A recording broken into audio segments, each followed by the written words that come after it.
मिलेगा।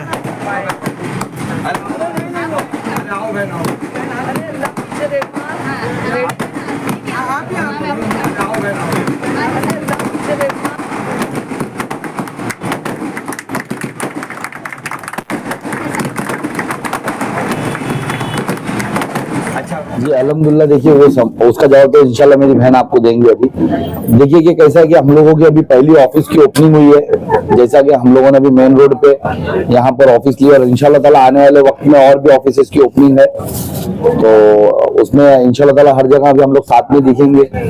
अब समर्थन के बारे में तो बहन बोलेंगी, लेकिन मैं आपको बताते चलूं कि मेरी बहन ने बहुत बड़ी कुर्बानी दी है।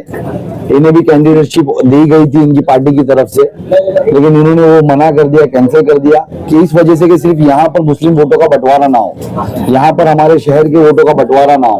और अगर हम लोग आज यहाँ से अपने अपने लोकल आमदार को जिता सकते हैं, एक लोकल आमदार हम यहाँ ला सकते हैं, तो इस वजह से मेरी बहन मेरे साथ हर जगह है अभी इंशाल्लाह ताला, और हम लोग मिल करके इसको प्रचार को आगे करेंगे।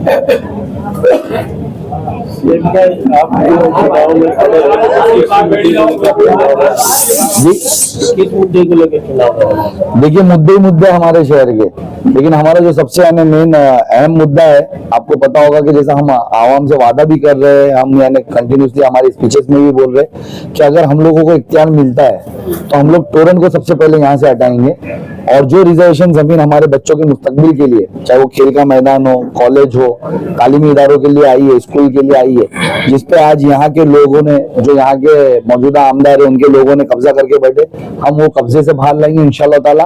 आने वाले वक्त में यहाँ पर तालीमी इदारे बनाएंगे जिससे हमारे शहर के हर बच्चे को हम पढ़ा सके। साहब भाई, चुनावी वादे तो बहुत होते हैं, लेकिन जीतने के बाद अक्सर आमदार या खासदार जो भी होते हैं अपने वादों को पूरा करने में असमर्थ रहते हैं, तो किस तरह से आप उम्र की आवाम को जो है अपनी तरफ खींचने की कोशिश करेंगे?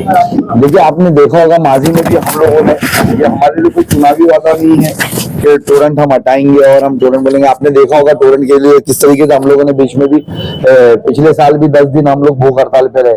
2019 में भी हमने इसका विरोध किया।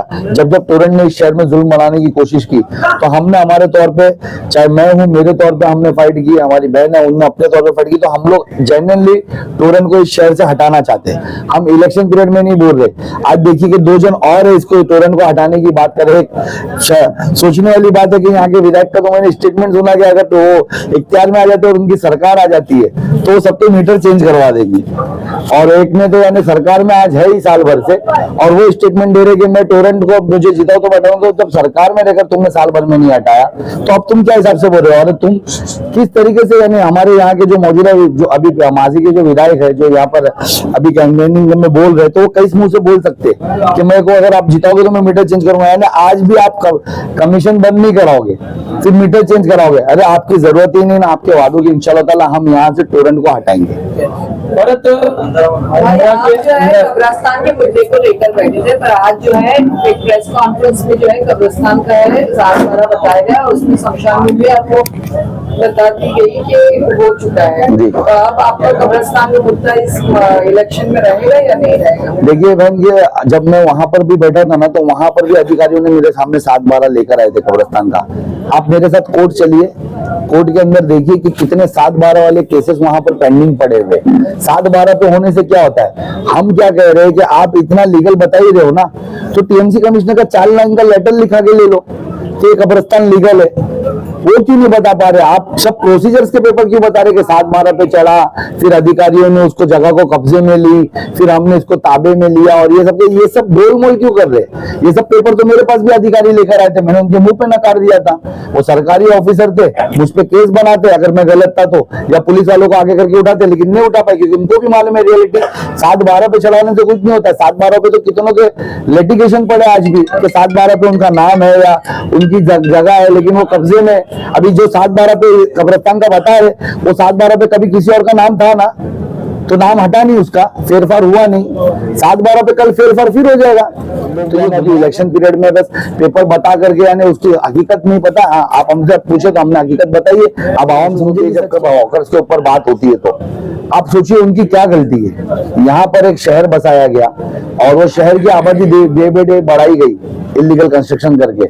आज यहाँ पर लोग रोजगार के लिए रोड पे अगर धंधा लगा रहे, आपने उनको शहर बसाने के लिए जो आपका काम था, यहाँ के विधायक का काम था 15 सालों में, एक हॉकर जोन नहीं दिया। तो आज अपनी नाकामियों का ठेकरा आप उनके कैसा फोड़ सकते हो कि हॉकर 2 मिनट में हॉकर की गलती है। अरे इंशाल्लाह ताला हम वो हॉकर भाइयों की भी यानी मदद करेंगे। अगर हम इख्तियार में आते तो आपने देखा होगा इस शहर में इससे पहले 3 से 4 बार हॉकर जोन बनाए गए, फिर तोड़ दिए गए और उसके ऊपर करप्शन किया गया, ये बेचारों को ढाल बनाए गए। लेकिन इस बार इंशाल्लाह ताला जब हम इख्तियार में रहेंगे तो जो हॉकर जोन बनेगा वो कायम का बनेगा और इंशाल्लाह ताला हमारे हॉकर्स को हम वहां बसाएंगे और रोजगार भी दिलाएंगे और अपने शहर का ट्रैफिक भी कंट्रोल करने के लिए ब्रिजेस लाएंगे। और लीडर नहीं है और आपने मुमरा के बहुत से भ्रष्टाचार जो है अकेले भी खोला है और आप मुस्लिम लीग से एक अच्छी कैंडिडेट बन करके खड़ी हो सकती थी, लेकिन आखिर क्या वजह थी जो आपने सैफ पठान का दामन पकड़ा, सैफ पठान का हाथ पकड़ा, बाकी किसी पार्टियों का साथ क्यों नहीं किया? अस्सलाम वालेकुम, फरहद शेख मैं और इंडियन यूनियन मुस्लिम लीग पार्टी से आज आप सभी के सामने, क्योंकि ये बहुत अवेटेड लोगों का बहुत ये था कि कब मुस्लिम लीग से कोई स्टेटमेंट या उनका क्या स्टैंड है वो आए। काफी समय से लोग जो है वो इस चीज के लिए रुके हुए थे और काफी लोगों ने शायद ये भी कहा था कि आपको भी लड़ना चाहिए, लेकिन हम ये नहीं भूल सकते कि हम हमेशा खड़े हुए हैं तो शहर के लिए खड़े हुए हैं, हम हमेशा यहाँ पर खड़े हुए तो अपनी कौम के लिए खड़े हुए। आज देश भर में जो हालात चल रहे हैं तो उस चीज को तो हम नकार नहीं सकते। तो आज उनको सपोर्ट करने वाले, आज जब वो एक साथ खड़े और 15 साल से जो लोगों को शहर को गुमराह करने वाले लोग, जो लोगों को यहाँ के लोगों को जो फैसिलिटीज नहीं मिली और जो मिलनी चाहिए वो चीजें नहीं हुई, तो उन लोगों का साथ हम कैसे दे दें? आज अगर लोगों ने मुझे मुमरा की बेटी कहा है तो मुमरा की बेटी का फर्स्ट मुमरा के लोगों के लिए पहले बनता है। आज अगर ये मेरा बड़ा भाई अगर ये काम कर रहा है और ये मेरे और इनके काम हमेशा शहर के लिए रहे हैं। आपने अगर देखा होगा तो इससे पहले भी हमने पूरी कोशिश की, मैंने कहा था टोरेंट के लिए अगर जो खड़ा रहेगा मैं उसके साथ, मैंने मेरे भाई का साथ दिया। मैंने भाई का साथ इसीलिए दिया क्योंकि हर कोई ये जो है ना अपनी एक ये कोशिश में लगा था, लोगों ने ये बताने की कोशिश की कि भाई सिर्फ जो है वो ये 2 पार्टियां, तो मेहरबानी करे ये जो थाना के इंपोर्टेड कैंडिडेट्स है ना, इनका तो अब हमको बाइकआउट करना है। और अब जो है वो लाजमी बनता है कि आपके मुमरा शहर के बच्चे आपके सामने आपके शहर की खिदमत के लिए एक साथ एक प्लेटफॉर्म पे साथ में खड़े हुए हैं। अगर हम, शायद मैं भी अलग खड़े हो सकती थी, ये भी हो सकते थे, इससे ये होता था कि शहर के मुसलमानों के वोट जो वो डिवाइड होते थे और हमें सारे वोट्स को एक जगह लाना था। और मुझे यकीन है कि अगर मुमरा वाले सिर्फ और सिर्फ मुमरा वाले वन साइडेड अगर वोट देते, 50 to 60% भी अगर यहाँ से वोटिंग होती है वन साइडेड एक ही पार्टी को, मतलब हमारे एक तो ये मुस्लिम कैंडिडेट, क्योंकि ये हवा हमने चलाई थी कि मुस्लिम कैंडिडेट चाहिए हमको, ये स्थानिक, इसके बाद हमने चलाया था कि हमको स्थानिक आमदार चाहिए। तो ये जब दोनों क्वालिटीज यहाँ पर मौजूद है तो मुझे नहीं लगता कि मुमरा के पास जो है वो कोई और ऑप्शन देखने की जरूरत है, ये बेस्ट ऑप्शन है। और आज मुझे समझ में आता है कि मुझे ऐसा लगता है कि शहर के लिए कुछ करने मुझे अगर मिला ना तो मेरे लिए बहुत फख्र की बात है कि आज कोई बड़ी बात नहीं है। अगर हम शहर के लिए, ये छोटी मोटी कुर्बानियां कोई मायने नहीं रखती, अगर शहर की बड़ी बात हो तो हम हर तरीके की कुर्बानी देने के लिए तैयार है।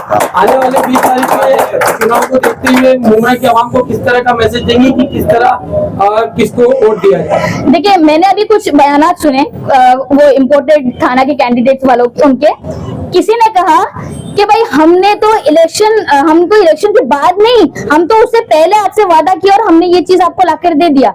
तो मैं ये सोचती हूँ, एक माइंड सेट है, मैं आपके सामने ये क्रिएट करना चाहती हूँ, लोगों के सामने, ये वोटर्स के सामने, कि जो बंदा सत्ता में नहीं है, पावर में नहीं है, तो भी तो काम कर रहा है ना, तो उसको सत्ता में लाने की जरूरत क्या है? काम तो वैसे भी निकाल सकते हैं उससे हम लोग, सही बात है कि नहीं? तो उसको लाने की जरूरत क्या है? पहली पॉइंट। और रही बात दूसरे की, जो 15 साल से यहाँ काबिज है, उसको तो लोगों ने अच्छा खासा वो इस इलेक्शन में उनको जो है बता देंगे कि अब जो है बाहर के लोगों की जरूरत नहीं है। मुमरा के बच्चे, मुमरा की बेटी, उसका भाई